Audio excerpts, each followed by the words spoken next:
Welcome student, তোমরা যারা Vidyasagar university ইংরেজি অনার্স নিয়ে পড়ছো মানে ইংলিশ মেজর সেকেন্ড সেমিস্টারের একটা প্র্যাকটিস সেট আমি তোমাদের দিচ্ছি। অর্থাৎ কোশ্চেন কীরকম হতে পারে, কী টাইপের কোশ্চেন তোমাদেরকে প্রস্তুতি নেওয়া দরকার, বা যেগুলো তোমরা প্র্যাকটিস করবে বাড়িতে সেগুলো তোমাদের একটু দেখে নাও। আমি যে কোশ্চেনটা সেটিং করেছি, যে অ্যান্সারে নিয়ে 5 কোশ্চেন, 2 মার্কসের কোশ্চেন পড়বে, 5টা লিখতে হবে।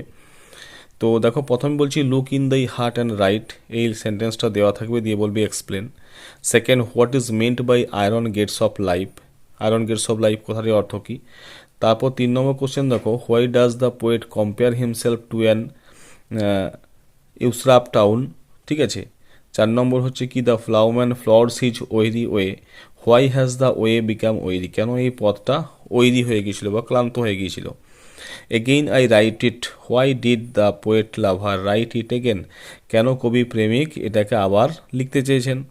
তারপর দেখো, with whom Shakespeare's mistress is compare in sonnet number 130 number সনেটে উইলিয়াম শেক্সপিয়ার তার যে মিস্ট্রেস আছে, প্রেমিকা আছে, বিলাভেড আছে, কার সাথে তুলনা করেছেন।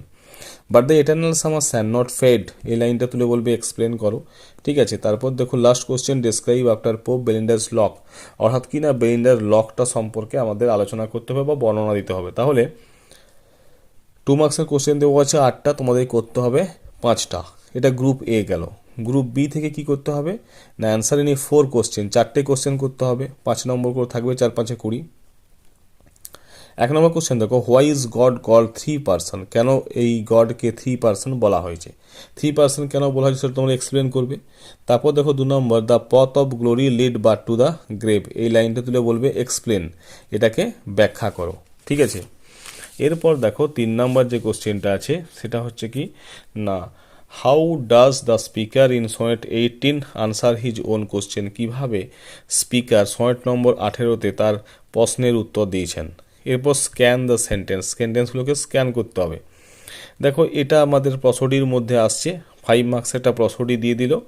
I am the daughter of earth and water and the nursling of the sky, I pass through the pores of the ocean and shore, I change but I can not die, এই line 4টে তুলে দিয়ে বলা হলো কি, এলে scan করতে হবে, মানে প্রসডি করতে হবে।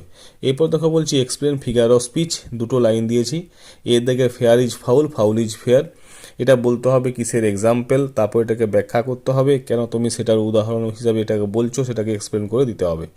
এটাও তাই, the river Sai at the Saroj of girl, ঠিক আছে, সরোজ অফ দ্য গার্ল, অর্থাৎ এই রিভার সাই দীর্ঘশ্বাস ফেলছে মেয়েটির দুঃখে, এই 2টো লাইনকে তোমাকে এক্সপ্লেন করতে হবে। Next, explain the image of ball in to his coy mistress, to his কোয়েমিস্ট্রেসে বলের ইমেজটা আলোচনা করতে হবে। Next, description of hell in paradise lost, paradise লস্টে যে হেলের বর্ণনা দেওয়া হয়েছে সেটা আলোচনা করো।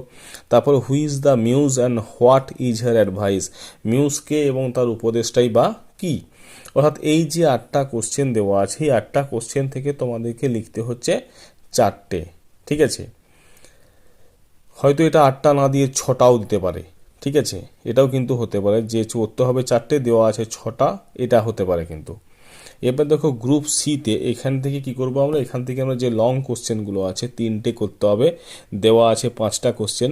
Loving in truth is something more than a love sonnet, লিখলো, তারপর বলছে কি ডিসকাস, অর্থাৎ এই যে লাইনটা বললো লাভিং ইন ট্রুথটা more than a love sonnet, অর্থাৎ কিনা একটা লাভ সনেটের থেকেও অনেক কিছু বা অনেক বেশি, এটা আলোচনা করো। Butter my heart is a religious poem, দিয়ে বললো ডিসকাস, আলোচনা করো। Rape of the lock is the mirror of the 18th century society, discuss, এই লাইনটা তুলে বলছে কি না, এটা যে 18th সেঞ্চুরি সোসাইটির যে মিরর হিসেবে বা দর্পণ হিসেবে বা আয়না হিসেবে কাজ করছে সেটা আলোচনা করো। তারপর হচ্ছে character of Satan in paradise lost, paradise lost যে আছে, প্যারাডাইস লস্টে সাটানের চরিত্র আলোচনা করো, খুব most important question. Discuss to his coy mistress is a syllogistic poem, ঠিক আছে। তো এইরকমভাবে তোমাদেরকে কোশ্চেনগুলো দিতে পারে। তো মাই ডিয়ার স্টুডেন্ট, তোমরা কিন্তু এই কোশ্চেনগুলোকে একটু ভালো করে দেখে যাবে। তোমরা চাইলে আমি তোমাদের জন্য আরও সেট তৈরি করে দেবো, এগুলো তোমরা বাড়িতে প্র্যাকটিস করতে পারো এবং দেখবে হয়তো এখান থেকেই পরীক্ষাতে তোমরা কমন পেয়ে যাচ্ছ। তো মাই ডিয়ার স্টুডেন্ট, তোমাদের যদি এরকম কোশ্চেন সেট লাগে অবশ্যই সেটা আমাকে কমেন্ট করে জানিও। ভিডিওটা ভালো লাগলে লাইক করো, সাবস্ক্রাইব করো এবং চ্যানেলটাকে বন্ধুদের মধ্যে শেয়ার করে দাও। Thank you.